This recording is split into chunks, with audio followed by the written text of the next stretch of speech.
കപ്പൽ അപകടവുമായി ബന്ധപ്പെട്ട് ചരക്ക് കപ്പൽ കത്തുന്നതുമായി ബന്ധപ്പെട്ടുള്ള വിശദീകരണങ്ങൾ അവിടെ നിലവിലത്തെ സാഹചര്യങ്ങൾ പ്രേക്ഷകരിലേക്ക് എത്തിക്കുകയായിരുന്നു സഹിൻ ആന്റണി. സഹിൻ, മന്ത്രിയുടെ വിശദീകരണം വന്നതുകൊണ്ട് നമ്മൾ ജസ്റ്റ് അതിലേക്ക് ഒന്ന് കയറിയതാണ്. സഹിന് തുടരാം. സേതു, ഞാൻ പറഞ്ഞിടത്തു നിന്ന് തന്നെ തുടങ്ങാം. നേരത്തെ ഞാൻ പറഞ്ഞിരുന്നു ഈ കപ്പലിൽ 670 കണ്ടെയ്നറുകളാണുള്ളത്. അതിൽ തന്നെ 140 കണ്ടെയ്നറുകൾ അതീവ പരിസ്ഥിതിക്ക് വലിയ മലിനീകരണം ഉണ്ടാക്കുന്ന വസ്തുക്കളാണ് ആ കണ്ടെയ്നറിലുള്ളതെന്നാണ് മനസ്സിലാകുന്നത്. ഗുരുതരമായ പാരിസ്ഥിതിക പ്രശ്നങ്ങൾ ഉണ്ടാക്കുന്ന വസ്തുക്കളാണ്. അതിൽ തന്നെ എടുത്തു നോക്കുകയാണെങ്കിൽ കസ്റ്റംസിന്റെ കാർഗോ മാനിഫെസ്റ്റോയിൽ നിന്ന് ലഭിച്ച വിവരങ്ങളാണ് നമ്മളിപ്പോൾ പറയുന്നത്. ഇതിൽ 20 കണ്ടെയ്നറുകളിൽ 1,83,000 കിലോ ബൈപൈറി ഡിലിയം കീടനാശിനിയാണുള്ളത്. ഒപ്പം തന്നെ ഒരു കണ്ടെയ്നറിൽ 27,786 കിലോഗ്രാം ഈഥൈൽ ക്ലോറോ ഫോർമേറ്റാണുള്ളത്. മറ്റൊന്നിൽ ഡൈമീഥൈൻ സൾഫേറ്റ് ഉണ്ട്, ഹെസ്കാമിഥൈൻ ഡൈസൈനേറ്റ് ഉണ്ട് എന്നിവയും മറ്റ് കണ്ടെയ്നറുകളിലുണ്ട്.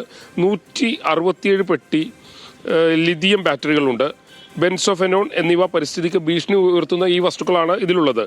മറ്റൊന്ന് പെയിന്റ് നിർമ്മാണത്തിന് ഉപയോഗിക്കുന്ന ഈഥൈൽ മീഥൈൽ കീറ്റോൺ 40 കണ്ടെയ്നറുകളിലുണ്ട്.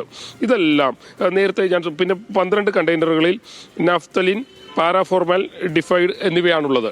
അതായത് ഇവയെല്ലാം വായുസ്പർശം ഉണ്ടായാലോ അല്ലെങ്കിൽ ഘർഷണത്തിലോ തീപിടിക്കുന്നവയാണ്.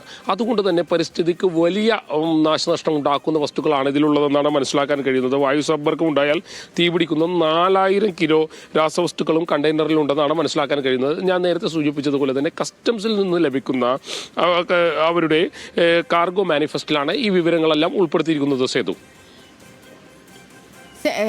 ശരി സഹിൻ, ഈ പറഞ്ഞതുപോലെ ഇപ്പോൾ ഈ ഡോണിയർ വിമാനം അവിടെ നിരീക്ഷണം നടത്തുന്നുണ്ട്. അപ്പോൾ എനിക്ക് തോന്നുന്നു ഇനിയിപ്പം ആ വിമാനം തിരിച്ചെത്തുന്ന മുറയ്ക്കായിരിക്കും നമുക്ക് നിലവിലെ ഒരു ഏരിയൽ വിഷ്വലിൽ നിന്നും നിലവിലെ സാഹചര്യങ്ങൾ കൂടുതൽ മനസ്സിലാക്കാൻ കഴിയുകയുള്ളൂ അല്ലേ? തീർച്ചയായിട്ടും നേരത്തെ പറഞ്ഞിരുന്നല്ലോ, INSന്റെ ഇന്ത്യൻ നാവികസേനയുടെ കൂടുതൽ സർവീസുകൾ അങ്ങോട്ടേക്ക് എത്തിയിട്ടുണ്ട്. ഡോണിയർ വിമാനങ്ങളുണ്ട്, INSന്റെ കപ്പലുകളുണ്ട്. കൂടാതെ INS സത്ലജ് ആ പ്രദേശത്തെ സഹായവുമായി തുടരുന്നുണ്ട്. INS സത്ലജ് ഒക്കെ നമുക്കറിയാവുന്ന പോലെ തന്നെ കഴിഞ്ഞ 2 ആഴ്ച മുൻപ് ഇതുപോലെ തന്നെ മറ്റൊരു കപ്പൽ അപകടത്തിൽപ്പെട്ടപ്പോൾ അന്ന് വലിയ പ്രവർത്തനങ്ങളും ഒപ്പം തന്നെ അവിടെ രക്ഷാപ്രവർത്തനങ്ങളെല്ലാം നടത്തിയിരുന്ന കപ്പലുകളാണ് കൂടുതലായി അങ്ങോട്ടേക്ക് പോയിക്കൊണ്ടിരിക്കുന്നത്, ആ പ്രദേശത്തേക്ക് എത്തിക്കൊണ്ടിരിക്കുന്നത്. CGSന്റെ കോസ്റ്റ് ഗാർഡിന്റെ ഷിപ്പുകൾ, നിരവധി ഷിപ്പുകൾ അങ്ങോട്ടേക്ക് വരുന്നുണ്ട്. അർണവേഷൊക്കെ നമുക്കറിയാവുന്ന പോലെ തന്നെ മുൻപ് കഴിഞ്ഞ 2 ആഴ്ച മുൻപ് വലിയ രീതിയിലുള്ള രക്ഷാപ്രവർത്തനം നടത്തിയ കപ്പലാണ് അർണവേഷൊക്കെ.